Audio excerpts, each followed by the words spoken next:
This is Joe, Michelle, Melissa, and Shannon with More Than a Sniff, where we talk about everything dog. From training to nutrition, from behavior modification to grooming, from vet visits to dog parks, from getting to know us to having guests. Today we're going to talk about... So we're on our second pillar of training, and that pillar is communication, and today we're going to talk about the nonverbal communication that we have with our dogs, that we don't, some is intentional, but others is unintentional, and we don't realize that our dogs are that focused in on us, and not realizing that what we're doing every day in our household impacts the communication with our dogs. And I find that sometimes going into homes, there's so much verbal communication that their nonverbal cues don't connect to their verbal cues, and the dog becomes very irregular in their behaviors because there's just so much inconsistency in the household. And so nonverbal communication is, I feel like it's one of the most important things with our dogs, that you can, one, create connection, and two, build a rhythm with your dog where you're not having to do everything all the time for them and micromanage them all the time. So, Melissa, what are some of the, what's a handful of nonverbal cues that you feel like your dogs have picked up on in your household that, they get into the rhythm? like everything. Like getting out of bed, they know, that means go to the door. So you go to the bathroom. So there's like patterns of behavior like that. Mm-hmm.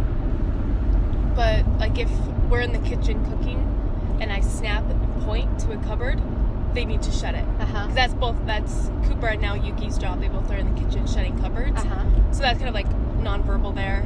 Thumbs up if they're doing a good job. A lot of the actual cues I give, I'll trail running. If I hit my hip twice, Uh-huh. That means run by my side. Because sometimes I don't want to be talking while I'm running. I just want to do it. Yep. If I flick my hand out, that means they can do the bubble. They can go ahead or behind or on the side. Thumbs up means you're doing good, because they'll check in, and that means okay. And they'll look at me and then come to me, and if I don't thumbs up, they'll keep getting my attention. Uh-huh. Those are some that I use while running. I had actually last week, I had pneumonia, and so my voice was gone for 3 days. Mm-hmm. It was like a whisper, and that was so fun for me to communicate with my dogs, because I realized how much is not words. Yeah. How much is just my patterns that they're reading, my body language. They know if I'm going to get up and do something, if they're included Mm-hmm. or not. So that was super fun to really realize I don't need to talk to my dogs to talk with them. Yeah. Yep. Michelle, what about you? there's a ton of stuff. First of all, Prudence is deaf, so everything we do is visual. Yeah. I think my favorite thing that happens, though, is, I'm sure on this podcast I've talked about it, is that Murphy gets up and runs upstairs every time music plays it on a movie. Not every time music plays on the movie, but every time a movie ends. Yeah.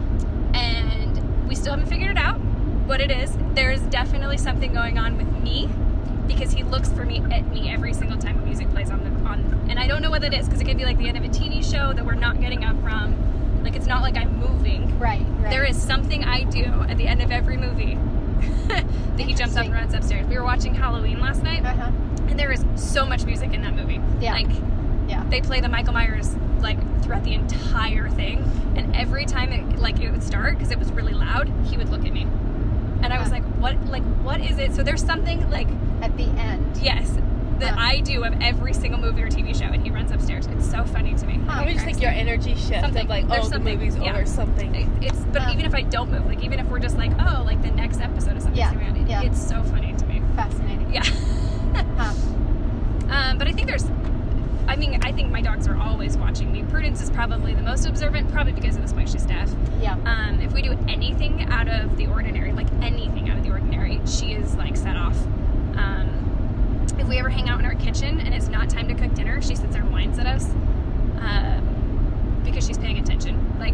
And she doesn't do that while we're cooking dinner. Like 6 o'clock every night, she knows we're gonna go in there. But if we hang out in there any longer than that, she just sits there and whines obnoxiously. Yeah. She's definitely reverting back to being a puppy. Sure. Yeah. I just thought of another thing.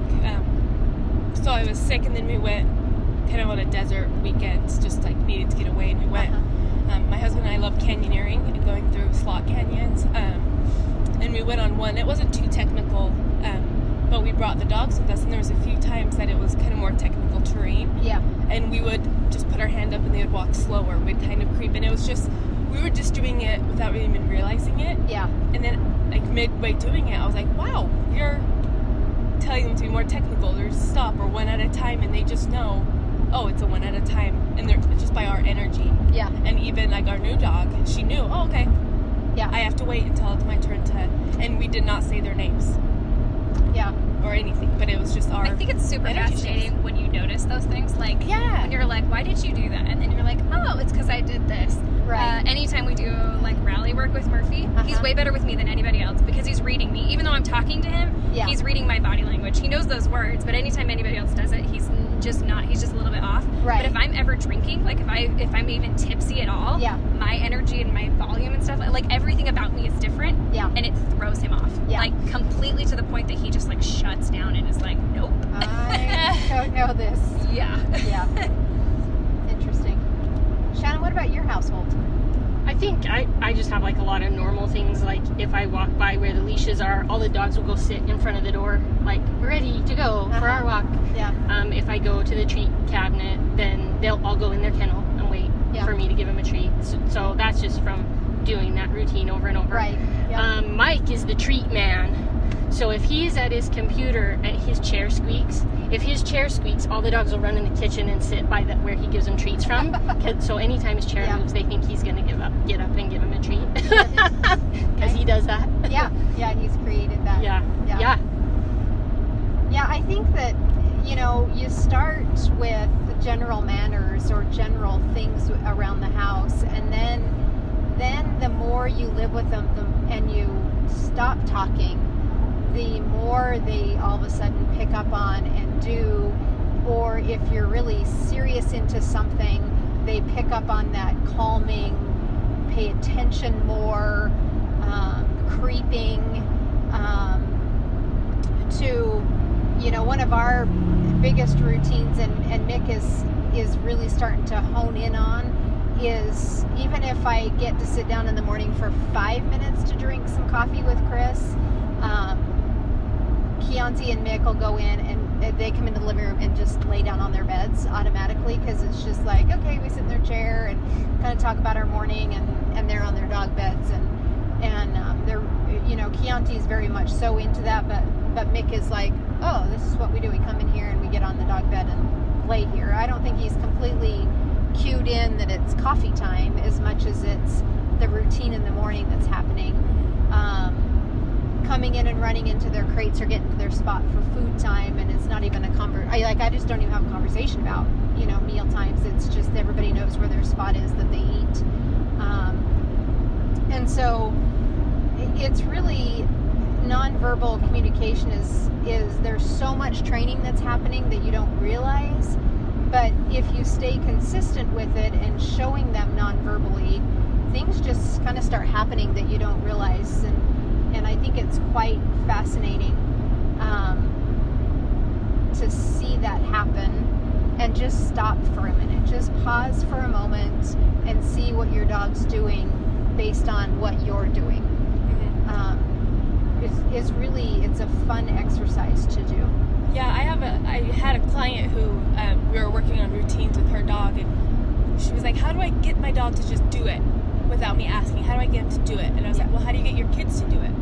Well, they just know. They just do it now. Exactly. Just do those routines. Make it normal. Don't put too much energy into it. Yeah. Because then it becomes weird. Right. Because that's not your real everyday life. But just treat it like, oh, this is what we do. This is normal. Yeah. And after a few weeks, it's like, okay, yeah, this is what we do. Right. And I think it's just that sticking with it and not doing patterns that aren't real to you. Yeah. Because your dogs will know if that's not real. Or not real, but if that's not your... I hate sounding too, like, weird, but like your true self, if that's Yeah. not what your true self does, Yeah. Yeah. your dog will call bullshit on it. Right. Or BS on it. Yeah. Pardon my French. Yeah. Yeah. Yeah, one of the first things that one of the first challenges that I give people is you cannot command anything of your dog this week. You need to show and mold and shape behaviors based on what's happening in the household, not being told what to do. Yeah. And that's hard. Sometimes people take it to extreme where they don't even know if they can talk to their dog. And I tell all the time, the whole time I was training with them, I was talking to them. I just never told them what to do. And so I said, it's like having our conversation here, and even getting in the truck. Everybody gets in and buckles up because at first, it was when the law came into effect. I remember that. I'm that old. And you didn't have to wear a seatbelt. And so then all of a sudden the seatbelt law comes into play. And it's like, okay, everybody buckle up. Like, it becomes this, like, everybody buckle up. And now, like, you don't have to say anything. Everybody just buckles up because it's all becomes this nonverbal stuff that happens. Or you have kids in the seatbelt and you put them in and you buckle them up. Put your dog in the car the same way. Get them out the same way. And it just becomes this nonverbal rhythm that happens. And it's hard for people to understand that piece of it. And so what would be your challenge, Michelle, to people out there as it relates to nonverbal communication? I mean, even if you are talking to your dog, think about just stop and think about what your body's doing. Even if you are commanding the sit, what is your body doing? Yeah. Because at this point, like with my dogs, if all of them, well, except for maybe June, but that's because we're still she's still very new to us, and yeah. I can't read her yet, let alone her reading me. So, right. If they all went deaf at this point, it wouldn't matter. It would not matter in the slightest. I could still take Murphy into the rally ring and use body language. Yeah. So just and I am one of those people. I am a talker. Mm-hmm. I talk over people all the time. I talk. So I'm always talking to my dogs. I'm never going to take that verbal out. It's just not going to happen. Right. But just stop and think what your body is doing. Us as humans don't do that. We don't stop and think about what we're feeling and what we're doing. And, but just take that, just like if there's something your dog is doing, especially that you don't like, just think about your actions in the process of that, not just their actions. Think about what's going on with you. I like it. Yeah, that's really good. Melissa, what would your challenge be to people? My first challenge would be to film yourself. So if you're having a problem with your dog doing a command or doing something, film it and try to see and turn the sound off. And what if you were watching yourself, what do you think you would be asking him? Oh, that's good. I have to do that sometimes because I'll be doing something and I get caught in my head. I'm like, oh, okay, I need to film what I'm doing, and I'm like, oh yeah, I'm totally doing this. Right. Another thing that I tell clients all the time is like, think of your dog as a being. They are not yours. Yeah. And so you cannot command them, because what would you do if somebody commanded you? So think of them as you want to have a discussion, but you want to show, but to not get caught up on they're not obeying me. Yeah. I like and just that. live with them. Mm-hmm. And yeah, write down all the patterns that they're doing for you. Mm-hmm. So this is a lot. So you said one thing, but I'm it's good. jabbering. It's But good. and for a lot of times I'll have people write down, and I do this patterns that my dogs do. When I do X, they do Y. To be like, oh, my dog is really smart, and they are reading me. Yeah. I just need to read them too. I like it. That's really good. Shannon? Think about things you want your dog to do that you don't want to have to tell them. I think that's a thing we encounter a lot. People would say, oh, it'd just be so much easier if when we're watching TV, the dog would just be on the dog bed. Right. Okay, so then just focus on that one thing until you have it. Right. And then think of another. Oh, it'd just be so easy if the dog would just get in the car while I'm loading up the kids. Yeah. Okay, just focus on that one thing. Yeah. So look for ways that it would be easy for you to not tell your dog what to do, and they would just like know how to do it, and Right. then it will impress your friends too. Yeah. Because yeah. that's when people say, oh, your dog is so well trained. Because a dog just does what it's supposed to without you doing anything. So look for those things in your life where the dog can look at you and you don't have to use your energy to tell them Right. what to do. And they just know. And just do them one at a time until, And staying the course. yeah, Yeah. it's accomplished. It's good. It's good. I like that. My biggest advice out there with nonverbal communication is they just want to be.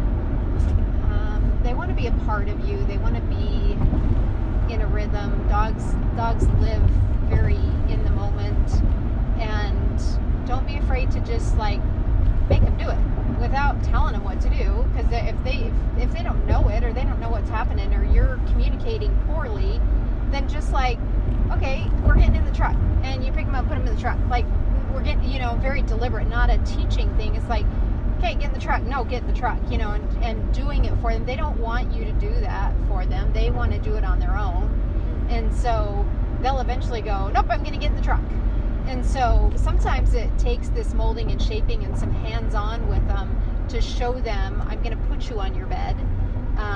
I'm going to teach you with food, and then I'm going to start putting you on your bed so that you understand that that's where I need you to be, and I'm going to keep putting you on your bed until you figure out that's where you need to be. And so my challenge would be to not be afraid to like do it for them in a way that they're like, no, I got it. I got what you need me to do. And sometimes people get a little nervous about just kind of, no, put your bum on the ground. That's what I need you to do. I'm just going to show you. I'm not going to tell you. I'm just going to show you what I need you to do. And it all starts happening where they're just like, yep, I got this. I can put my bum on the ground. And so stop talking, be aware of what your body's doing, and have some fun with nonverbal cues to get your dog to do different behaviors that you're looking for. And we will kind of capitalize on this podcast on our social media. Next week will be some nonverbal training stuff that we do all the time. Melissa's probably got the most in her book as far as nonverbal stuff than the rest of us, but you'll see it on our social media feed of nonverbal stuff that happens in our household and in clients in our training. So happy training, and stop talking.